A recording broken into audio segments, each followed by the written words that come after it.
ni barimoué. Toi gal poulet ni barimoué. Toi gal poulet ni barimoué. Malé dans cimetière m'a cherché c'est que ma douleur. Ou des bayou. Nek fait pas café moins peine ni barimoué. Nek fait pas café moins peine ni barimoué. Nek fait pas café moins peine ni barimoué. Nek fait pas café moins peine ni barimoué. Nek fait pas café moins peine ni barimoué. Approchez. Et enfin, dans la tiédeur de votre gorge, mûrissez-vous 20 fois la même pauvre consolation que nous sommes des marmonneurs de mots. Des mots quand nous manions des quartiers de monde, quand nous épousons des continents en délire, quand nous forçons de fumantes portes. Des mots, oui, mais des mots de sang frais, des mots qui sont des érésipèles et des laves et des paludismes et des flambées de chair et des flambées de ville. Sachez-le bien, je ne joue jamais, si ce n'est à l'an 1000. Je ne joue jamais, si ce n'est à la grande peur. Accommodez-vous de moi. Je ne m'accommode pas de vous.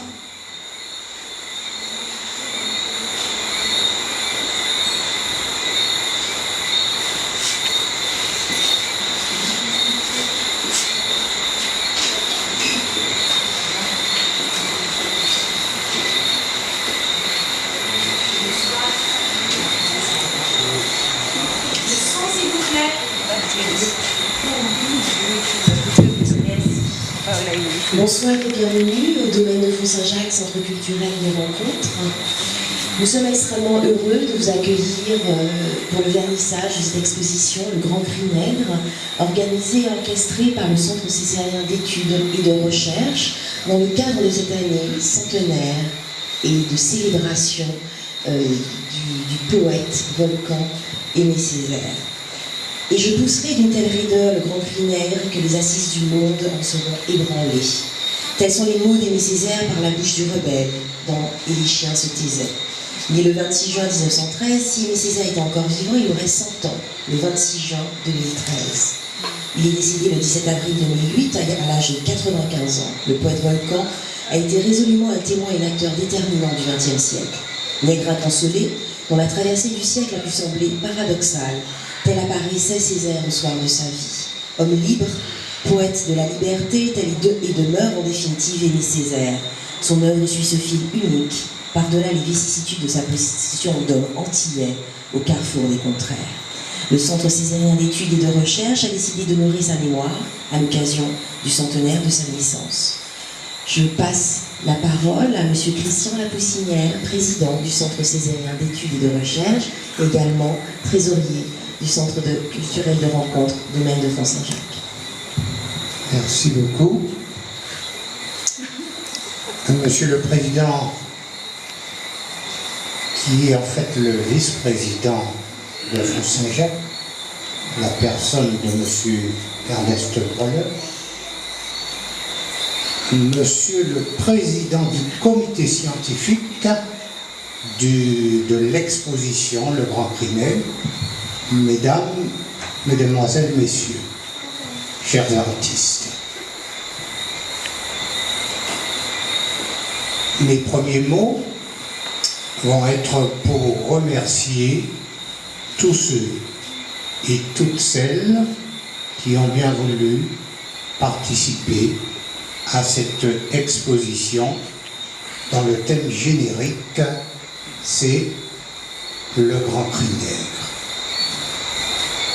Qui connaît l'œuvre d'Aimé Césaire sait que dans son œuvre majeure, je veux parler du cahier de retour au pays natal, dans laquelle du reste est contenu en germe l'ensemble des œuvres postérieures à elle. C'est que dans Cahier de retour au pays natal, il y a un conflit incessant entre deux personnages tout au long du poème. pour être simple, tantôt un noir prend le dessus sur un blanc, tantôt le blanc prend le dessus sur le noir, et tout le poème se déroule comme ça. Et le dernier qui prend le dessus sur l'autre, c'est le noir. Et c'est pour ça d'ailleurs le poème, il se termine, et maintenant la négraille debout, la négraille inattendument debout, debout dans la cale, debout dans les cabines, debout sur le pont, debout et libre. Fin de citation. Eh bien, à travers Cahiers d'un retour au pays natal, c'est déjà le grand cri nègre que Césaire a poussé. Mais ce cri apparaît de manière encore plus évidente, dans Et les chiens se taisaient. Et d'ailleurs, monsieur Rudisiller, qui nous a dit quelques vers de Césaire, a repris justement par la bouche du rebelle, personnage central de la pièce, la citation. En effet, le rebelle dit « Je pousserai un cri d'une telle raideur, le grand cri nègre, que les assises du monde en seront ébranlées. » Eh bien, ce grand cri nègre, en fait, c'est quoi? C'est, on peut dire métaphoriquement, une éruption volcanique. J'aime à le dire parce que, en fait, lui-même, Césaire, c'est un volcan péléen. J'ai eu l'occasion de le dire, mais je le redis ici ce soir. Analogiquement, c'est un volcan péléen. Pourquoi est-ce que je dis ça? C'est tout simplement parce que, en tant que poète, Césaire n'écrit pas de manière générale comme écrivent les poètes habituels. Il se jette sur son support, sa feuille, et à la manière du volcan péléen, il projette ce qui lui passe ou qui lui remonte, j'allais dire par la tête, mais ce qui lui remonte. Et ce qui lui remonte sort de ses entrailles, de ses profondeurs abyssales, si j'ose dire, et ce qui sort de ces profondeurs abyssales n'est ni plus ni moins que toute une série de choses liées à son histoire, comme quoi il est à la manière du volcan, il livre ce qu'il appelle ses minerais secrets. Il livre ce qu'il appelle ses pains de mots. Et en fait, ces pains de mots, c'est quoi finalement? C'est tout à la fois ce qui s'était sédimenté au plus profond de lui, dans, je ne dirais pas seulement le conscient individuel, mais collectif, ou l'inconscient collectif. J'ai dit, ce qui ressort, c'est ce qui s'est sédimenté en lui, mais c'est en fait ce qui était enseveli sous les gravats de l'histoire. Ce sont ses paysages intérieurs, c'est sa géographie intérieure, c'est, je dirais, comme il aime à le dire lui-même, son cadastre. Et j'irai un petit peu plus loin, c'est toute son archéologie.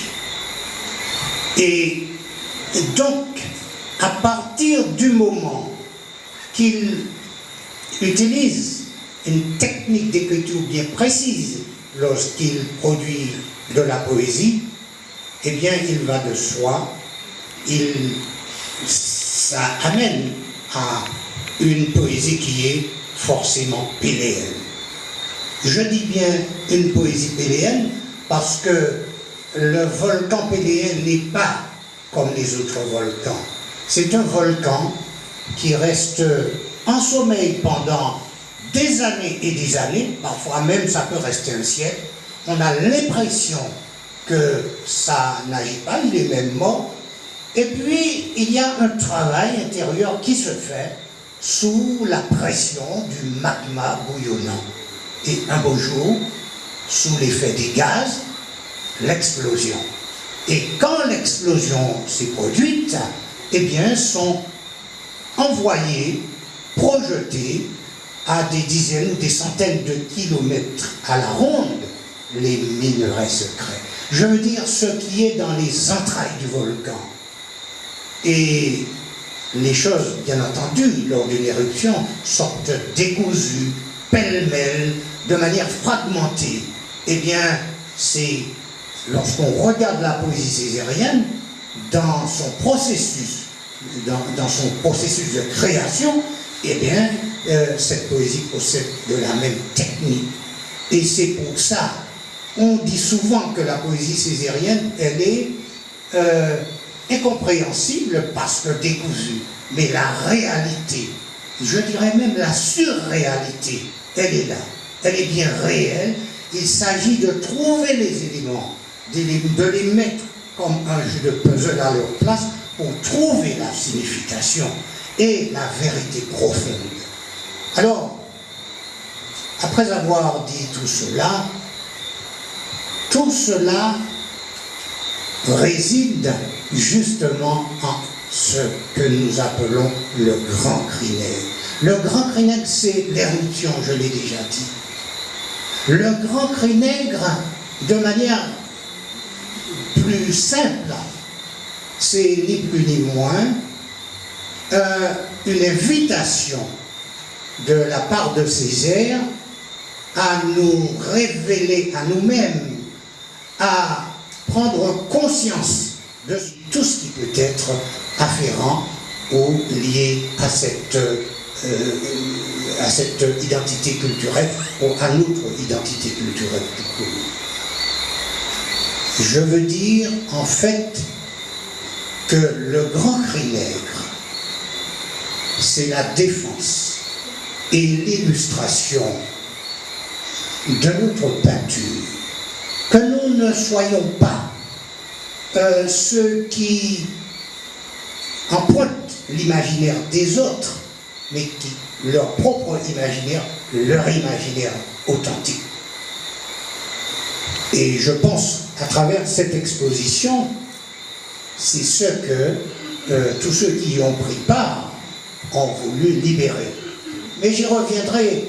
Je dirais aussi le grand cri nègre, c'est de manière plus large la désaliénation de l'expression littéraire noire, nègre. Amener les Noirs, d'abord, à affirmer leur personnalité, mais, comment dire, les amener à dire, voilà, je veux dire ce qui est lié à ma culture et non parler comme parlent d'autres peuples, d'autres cultures. Et à partir du moment qu'on a compris ce qu'est cette désaliénation de l'expression littéraire, qu'on a compris que ce soit en matière d'art ou en littérature ou à d'autres égards, Césaire a mené un combat sans merci pour la reconnaissance du droit à la différence et l'affirmation de la personnalité. Eh bien, on comprend encore mieux ce qu'on appelle le grand cri nègre. Je ne veux pas monopoliser la parole puisque le président du comité scientifique interviendra, mais je veux dire, et ceci est d'une extrême importance, certes, Aimé Césaire, c'est un homme d'enracinement. C'est un homme qui a défendu vraiment, très sérieusement et sans complaisance les valeurs de la communauté d'appartenance auquel il appartient. Mais Césaire, ce n'est pas uniquement ça. Césaire, c'est un homme d'ouverture. La seule chose qu'il demande, c'est que l'on reconnaisse les spécificités de son peuple. Et à partir de ce moment, il amène, il est d'accord pour que nous puissions vivre ensemble, qu'on fasse partie de son peuple ou pas. Et je vais dire, ce n'est pas du tout par hasard qu'il est dit, et c'est sur ça que je vais terminer, que on me parle de l'universel. Mais quelle est, moi, Césaire, ma conception de l'universel? Il dit, ma conception de l'universel, c'est un universel riche de tout le particulier, de tous les particuliers, approfondissement et coexistence de tout le particulier et de tous les particuliers. Ça montre bien à quel point Aimé Césaire, c'est un homme d'enracinement et d'ouverture, et par rapport à l'exposition que vous allez voir, il y a certainement des choses qui relèvent très directement du cri nègre, et puisque monsieur le président du comité scientifique a une peinture dans cette exposition que je connais, je sais que ça va directement, il y a d'autres qui s'y réfèrent, et puis il y a d'autres qui établissent le rapport entre la volonté d'enracinement caractéristique à Aimé Césaire et sa volonté d'ouverture aux autres et au monde. Et je conclurai, mesdames, messieurs, chers amis, je voudrais encore vous remercier tout particulièrement tous ceux, toutes celles qui ont bien voulu participer à cette exposition, et en cette année Aimé Césaire, centenaire Aimé Césaire, d'apporter leur contribution à la découverte de ce qu'est ce grand maître. Je vous remercie.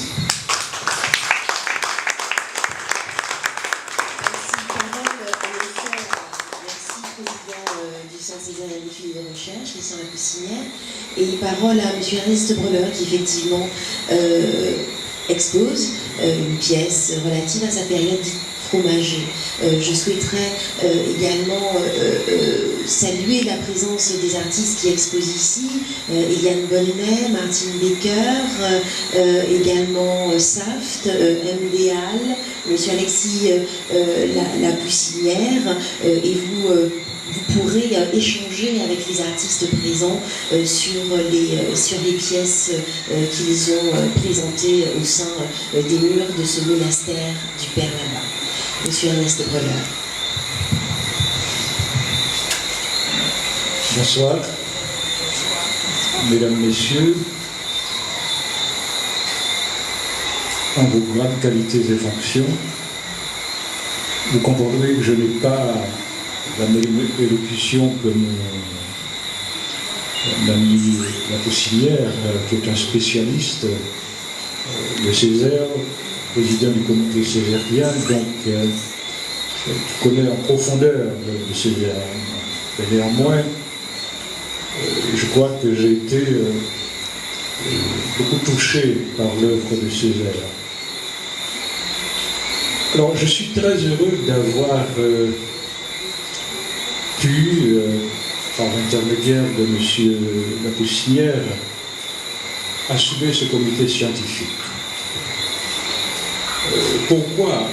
La première des choses, parce que j'ai répondu présent sans aucune hésitation, tout simplement parce que le centenaire d'Aimé Césaire n'est pas rien.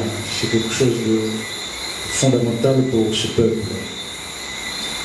Autour de la notion du grand prix nègre, je crois qu'il a tout à l'heure bien indiqué ce volcan, mais moi aussi j'y vois symboliquement une autre métaphore, c'est-à-dire que lorsque naît l'enfant, il a accès à cette liberté, c'est le début de l'existence, c'est le début de liberté. Je crois que Césaire, à partir du moment où ce grand vinaigre a été prononcé, il posait là les jalons de l'existence d'un peuple.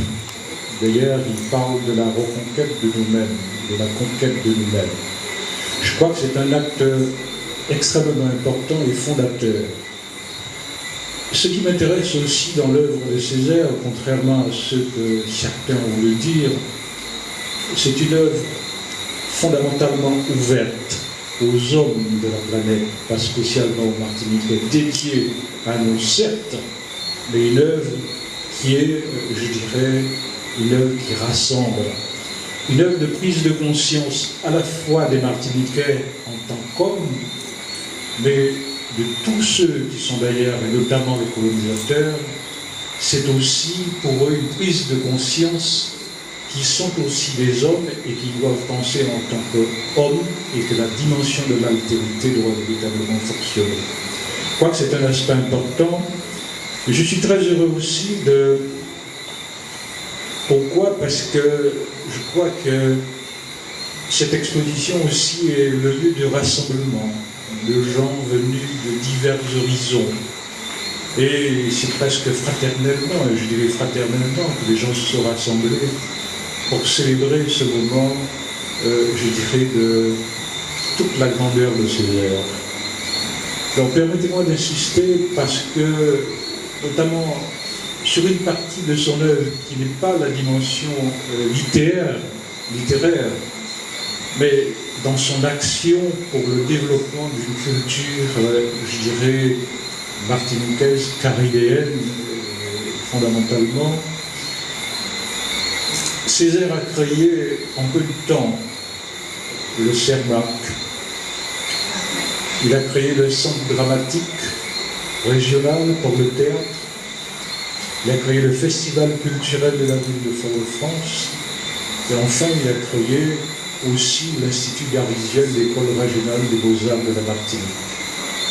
Je crois qu'il a su, au bon moment, doter ce pays d'un certain nombre d'outils indispensables à cette émancipation culturelle et qui nous permet aujourd'hui, à la fois sur le plan de la littérature, sur le plan des arts plastiques, sur le plan du théâtre, de rivaliser quelque part ou tout simplement d'apporter une contribution à l'édifice mondial de la culture. Je crois que de ce point de vue-là, c'est quelque chose d'extrêmement important pour ce pays.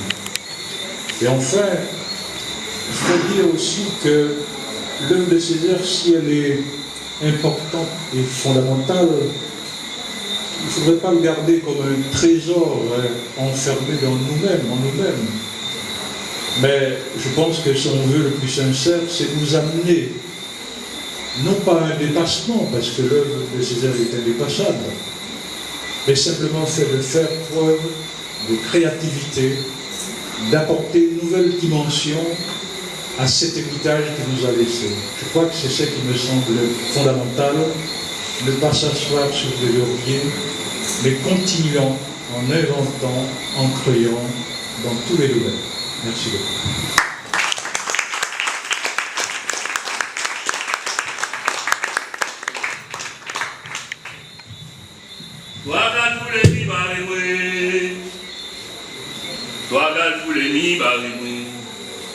Adieu, oui, non.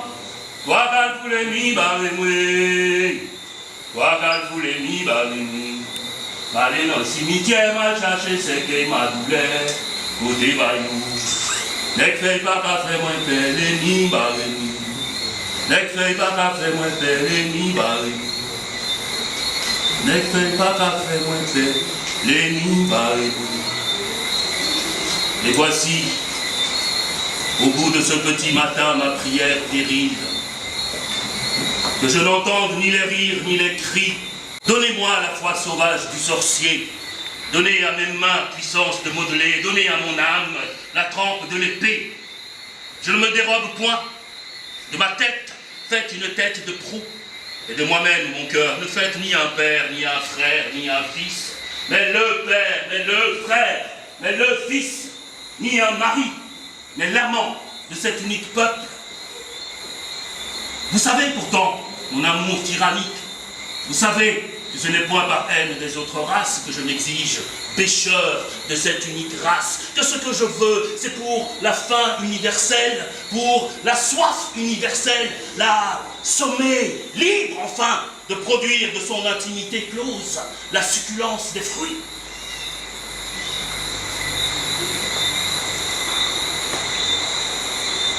C'est dit, Baboulé Kaya,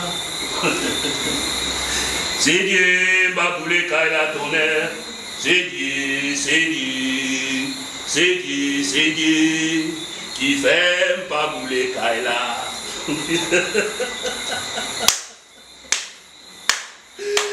Vous ne partirez pas que vous n'ayez senti la morsure de mes mots sur vos âmes imbéciles, car sachez-le, je vous épie et je vous dévais au milieu de vos mensonges et de vos lâchetés.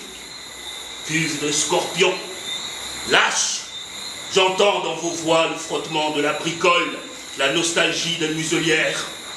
Et vous n'avez plus la force de vous indigner, de gémir, de protester, condamné à vivre en tête à tête avec la stupidité empuantie, sans autre chose qui vous tienne chaud au sang que de regarder scier jusqu'à mi-vert votre rhum entier, âme de morue. C'est Dieu, ma boulette est là. C'est Dieu, ma boulette est là, ton bien. C'est Dieu, c'est Dieu. C'est Dieu, c'est Dieu. Qui fait ma boulette est là. À grignoter un levant, à replier un couchant. Les animaux se seront enfuis hors de la ville, emportant sa dernière clé de chaleur.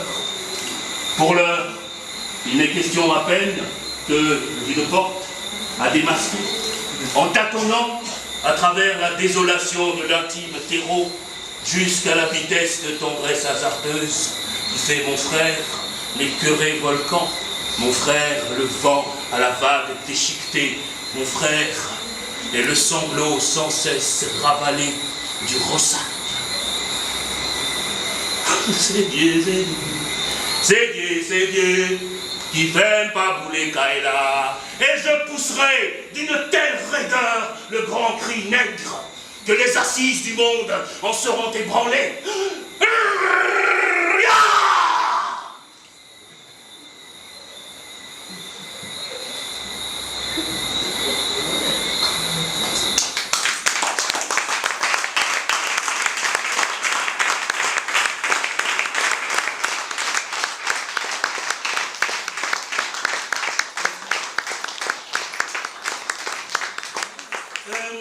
Petite cerise sur le gâteau.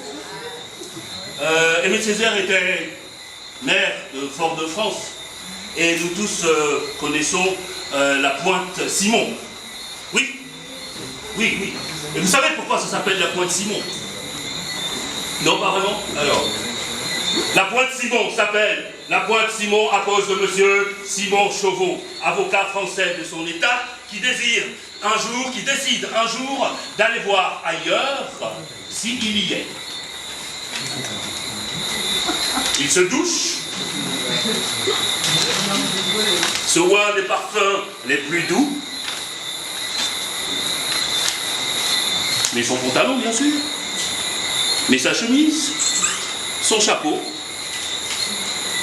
hop, arrange son chapeau, n'est-ce pas? Ferme sa maison, prend sa valise, puis de hameau en hameau, de colline en colline, jusqu'à la ville voisine du Havre, et embarque sur un bateau de la CGM, qui est la compagnie générale maritime de l'époque. Donc, monsieur Simon Chauveau embarque. Bien sûr, il avait son ticket. Un ticket bien cher, n'est-ce pas? Ticket compagnie générale maritime, puis le bateau quitte la rade et vogue sur l'océan, n'est-ce pas? Et nous connaissons tous la rengaine. Il était un petit navire. Il était un petit navire qui n'avait jamais navigué, qui n'avait jamais navigué. Oui, oui, il en est, il en est là, là. Il en est là et là, là. Et loin où nous qu'à voyager, bénédiction du ciel, nous qu'à voyager. Survint alors un immense cyclone, un grand cyclone. Mais à cette époque-là, dans les années 1835, les cyclones n'avaient pas de nom. Bon, on a commencé à les nommer que depuis 1950. Donc 1835, Monsieur Simon Chauveau à bord du bateau, qui subit un grand cyclone, casse l'avant du bateau qui s'appelle la proue, qui casse l'arrière du bateau qui s'appelle la poupe, et casse même le mât du bateau. Et c'est qui est-ce qui se retrouve tout seul sur une planche en plein milieu de la mer, au milieu des méduses, des requins et des concombres de mer? C'est Simon Chauveau sans son chapeau. Mais la mer lui rend un grand service et le dépose sur une île volcanique où pousse quelque chose qui s'appelle Saccharum officinalis, autrement dit Saccharum officinalis, la canne à sucre. Et la mer l'a déposé sur ce coin-là exactement de notre fameuse île volcanique. Et c'est qui est-ce qui se retrouve à la pointe? Simon, sans son chapeau, sans sa valise. C'est qui? C'est monsieur Simon Chauveau, dans son t-shirt.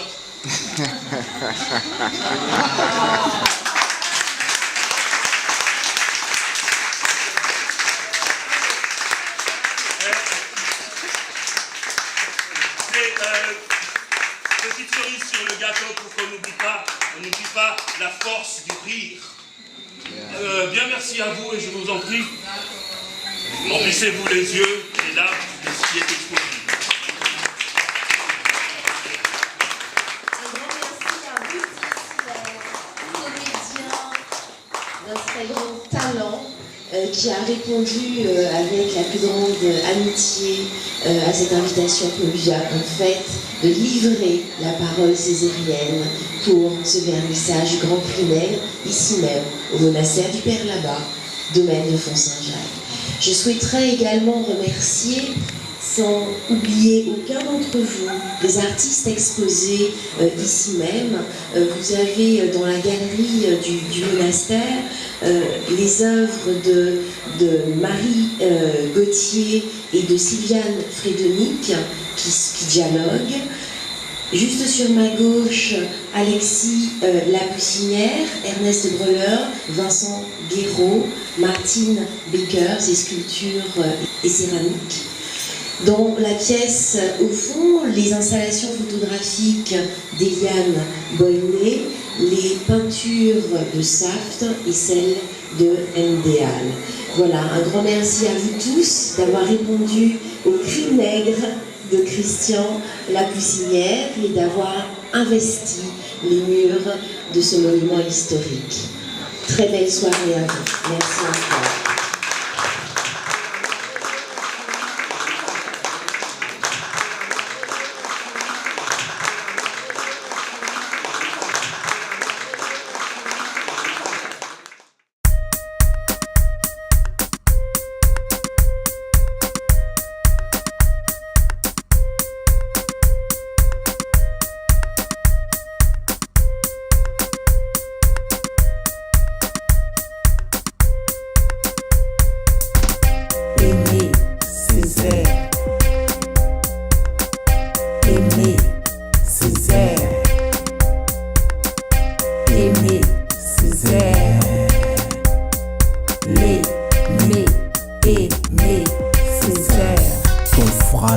L'excellence rend sans pareil danse au fil de l'eau comme un poisson d'argent. Ton symbole étourdissant et ravissant en se laissant prendre sorti du sommeil qui encore secoue, dénonce avec une ribambelle de mots de toutes les couleurs au nom des rebelles pleins d'ardeur. L'ouverture, c'est Dar Sangor, Damas Mandela, j'annonce naissance. Aimer, Césaire. Aimé Césaire. Aimé Césaire. L'aimer, aimer Césaire. Ces hommes ont voulu crier ce sang trop versé pour s'assagir vers un avenir meilleur, revendiquant par leur talent de paix.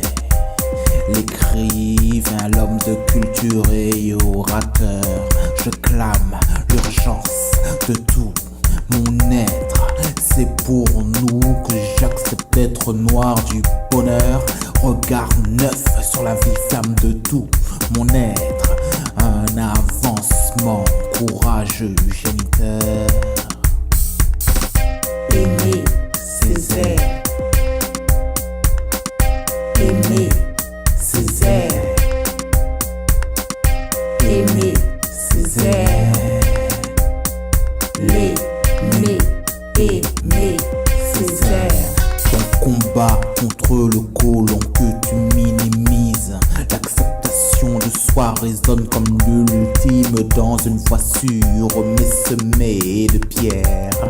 Je ne peux effacer le passé, mais être son propre au bas ma pierre et résister, rénover, récolter. Le présent reste notre maître dans l'effort de chacun vers l'unique, cette soif du réconfort. Aimé Césaire. Aimé Césaire. Aimé Césaire. L'aimer, aimer Césaire. Aimé Césaire. Aimé Césaire. Aimé Césaire. L'aimer, aimer Césaire. Négritude, poésie, culture, humanité, universalité. En quelques mots, Aimé Césaire. Léon contre Damas, Léopold Sédar Senghor. Vous admirez tellement Damas, celui-là il était dans le monde. La négritude, union des peuples et des couleurs. La négritude, union des forces. Union des forces. La négritude, éclectique mouvement. Texte. Nicole Victorin et أنا بدونك ما مديري الذكريات. Raison que la أنا بدونك ما مديري الذكريات. Raison que la أنا بدونك ما مديري الذكريات. Raison que la Raison que la Raison que la